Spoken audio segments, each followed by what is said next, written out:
Hello dear students and welcome to my YouTube channel. आज की इस वीडियो के अंदर हम use of bacteriophage in genetic engineering को डिस्कस कर रहे हैं।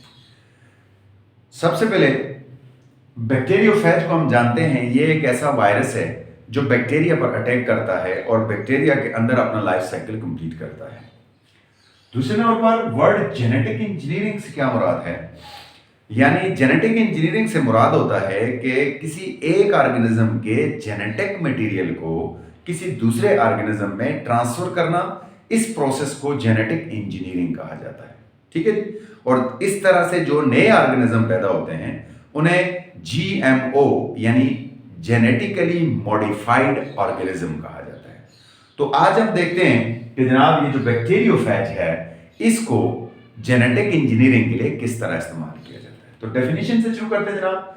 The transfer of genetic materials from one organism to another is called genetic engineering. जैसे मैंने आपको शुरू में बता दिया कि ट्रांसफर ऑफ जेनेटिक मटेरियल क्या होता है। जेनेटिक मटेरियल दो किस्म के होते हैं, या डीएनए या आरएनए।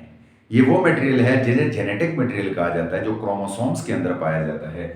इसको ट्रांसफर करना एक ऑर्गेनिज्म से दूसरे ऑर्गेनिज्म में, इस प्रोसेस को हम जेनेटिक इंजीनियरिंग कहते हैं, इस तरीके को।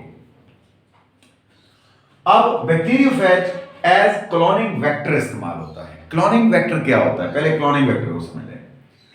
The isolated genes cannot replicate and transfers themselves to the host cells, but they need a specific transporting agent called cloning vectors. And the most important cloning vectors which are right now used in the world are bacteriophage and plasmid of bacterium etc. यानी इसका मतलब क्या हुआ कि genetic material जिसे हम एक organism से दूसरे ऑर्गेनिज्म में ट्रांसफर करना चाहते हैं, ठीक है, एक ऑर्गेनिज्म से हमने उसको आइसोलेट तो कर लिया, निकाल लिया, तोड़ लिया, लेकिन ना तो वो बाहर सरवाइव कर सकता है और ना वो खुद ब खुद किसी दूसरी लिविंग ऑर्गेनिज्म में दाखिल हो सकता है। ऐसा नहीं हो सकता नॉर्मली। इस मकसद के लिए उसे बाहर निकालने के बाद लिविंग ऑर्गेनिज्म एक ऑर्गेनिज्म से दूसरे ऑर्गेनिज्म में ट्रांसफर करने के लिए हमें एक गाड़ी चाहिए, एक ट्रांसपोर्टिंग एजेंट चाहिए, और इस ट्रांसपोर्टिंग एजेंट को हम क्लोनिंग वेक्टर कहते हैं। और याद रखिएगा कि bacteriophage is one of the best cloning vectors all over the world. ये जेनेटिक इंजीनियरिंग में यूज होने वाला एक बहुत ही अहम टूल है, जो कि एक ऑर्गेनिजम्स के जीन्स या डीएनए को किसी दूसरे लिविंग ऑर्गेनिजम्स के जीन या डीएनए में मुंतकिल करता है। करता कैसे है, होता कैसे है, आइए अब इसको देखते हैं।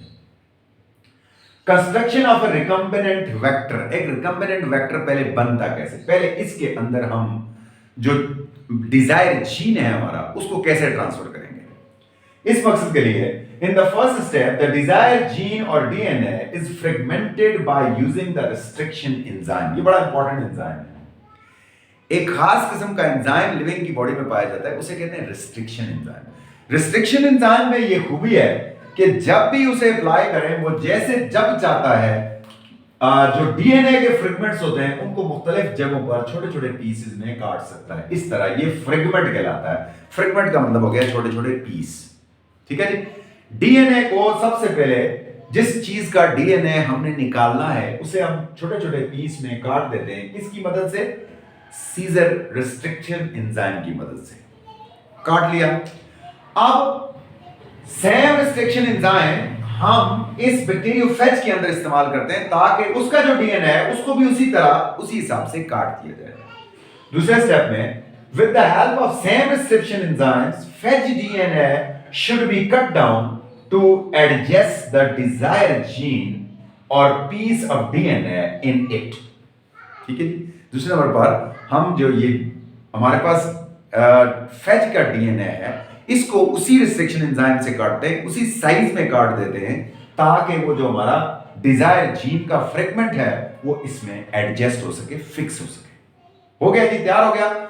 Now both the phases and desire DNA is incubated together in the presence of another enzyme known as DNA ligase enzyme to form the recombinant vector. अब ये काटने वाला है, रिस्ट्रिक्शन एंजाइम काटता है, लेकिन एक और एंजाइम है जो ग्लू का काम करता है, जो जोड़ता है, या सीने वाली मशीन है, वो सी देता है आपस में, उसको कहते हैं डीएनए लेगीज। अब हमने पीस इसका भी काट लिया, इसको भी काट लिया। काटने के बाद इन दोनों को इनक्यूबेट किया, एक जगह में रखा, खाने पीने की चीजें इन्हें प्रोवाइड करते रहे, जो इसका मीडियम था उसमें रखा। रखने से क्या हुआ, उसके बीच में हमने एक एंजाइम डाला, डीएनए लेगीज। डीएनए लेगीज का ये सलाहियत है कि ये दोनों कटे हुए पीसेस को आपस में इस तरह जोड़ देता है, बिल्कुल दोबारा एक कर देता है। वो इन पीसेस को जोड़कर एक नया किस्म का डीएनए बनाएगा। ये डीएनए कहलाता है रिकम्बिनेंट डीएनए, क्योंकि इसके अंदर दो डीएनए मौजूद है, एक जो हमारा डिजायर डीएनए है जिसको हम शिफ्ट करना चाहते हैं, और दूसरा फेज का अपना डीएनए। अब ये पहला प्रोसेस कंप्लीट हो गया जिसमें हमने रिकम्बिनेंट डीएनए वेक्टर तैयार कर लिया है। अगले स्टेप में उसको ट्रांसफर करना है, ट्रांसफर ऑफ रिकम्बिनेंट फेज। अब फेज को ट्रांसफर करना है। अब फेज को हम क्या करेंगे, when both recombinant phage and the bacteria, the host, are combined in a medium, the phage will transfer its recombinant DNA into the bacterium inside the phage DNA, and desired gene will replicate and increase in number. अब क्या हुआ कि हमने उस phase virus को एक bacteria के साथ मिलाकर इकट्ठा छोड़ दिया। जैसे ही छोड़ा, वो आपस में कम क्लोजर आए, तो फेज ने इसके साथ फौरन अपने आप को अटैच किया, इसकी वॉल के अंदर सुराख किया, और सुराख करने के बाद अपना वो डिजायर, जो उसके अंदर अपना डीएनए था, जिसमें रिकम्बिनेंट डीएनए था, हमारा डिजायर जीन भी मौजूद है, वो भी इसके अंदर ट्रांसफर कर दिया। अब जब ट्रांसफर किया तो वो आकर इसके साथ एक और रिकम्बिनेंट डीएनए बना देगा, जिसके अंदर 3 डीएनए मौजूद हैं।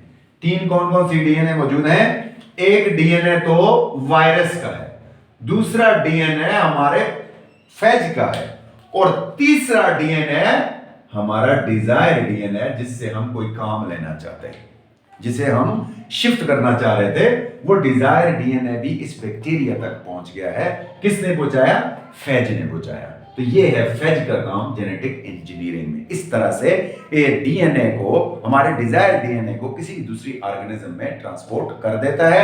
अब आगे ये क्या करेगा, ये इसकी बैक्टीरिया की मशीनरी को कंट्रोल कर लेगा, और कंट्रोल करने के बाद इसके अंदर अपने जैसे बहुत सारे फेजेस तैयार करेगा, लेकिन सब फेजेस के अंदर हमारा डिजायर डीएनए मौजूद है। वो फेजेस आगे चलेंगे और चलकर नए बैक्टीरिया के ऊपर अटैक करेंगे, और नए बैक्टीरिया के अंदर हमारे उस डिजायर जो डीएनए है उसको ट्रांसफर कर देंगे। जब उसके अंदर ट्रांसफर करेंगे तो बैक्टीरिया की पूरी कॉलोनी के अंदर हमारा डिजायर डीएनए मौजूद हो गया।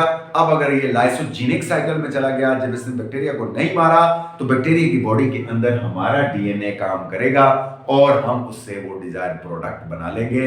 इस तरह से ज्यादातर ग्रोथ हार्मोन बनाए जाते हैं, इंसुलिन बनाया जाता है, जो कि डायबिटीज के लिए इस्तेमाल होता है। तो ये वो तरीका है जिसके थ्रू, जिस तरीके से हम फेज को यूज करके किसी डिजायर डीएनए को जो है किसी भी दूसरे लिविंग ऑर्गेनिज्म में मुंतकिल करते हैं, ये जेनेटिक इंजीनियरिंग कहलाता है। इंपॉर्टेंस की बात करें, there are 2 main importance of this process. इस प्रोसेस के 2 मेन इंपॉर्टेंस होते हैं। Number 1, to produce the unlimited copies of the desire gene.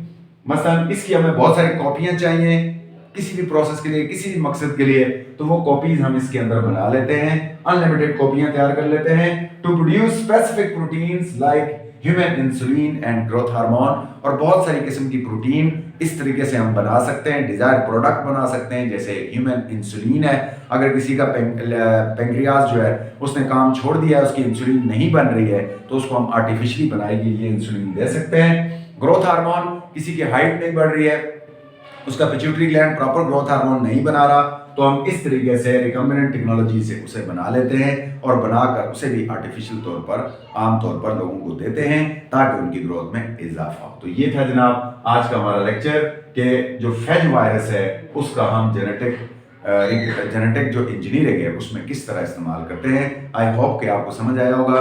इजाजत दीजिए, अल्लाह हाफिज।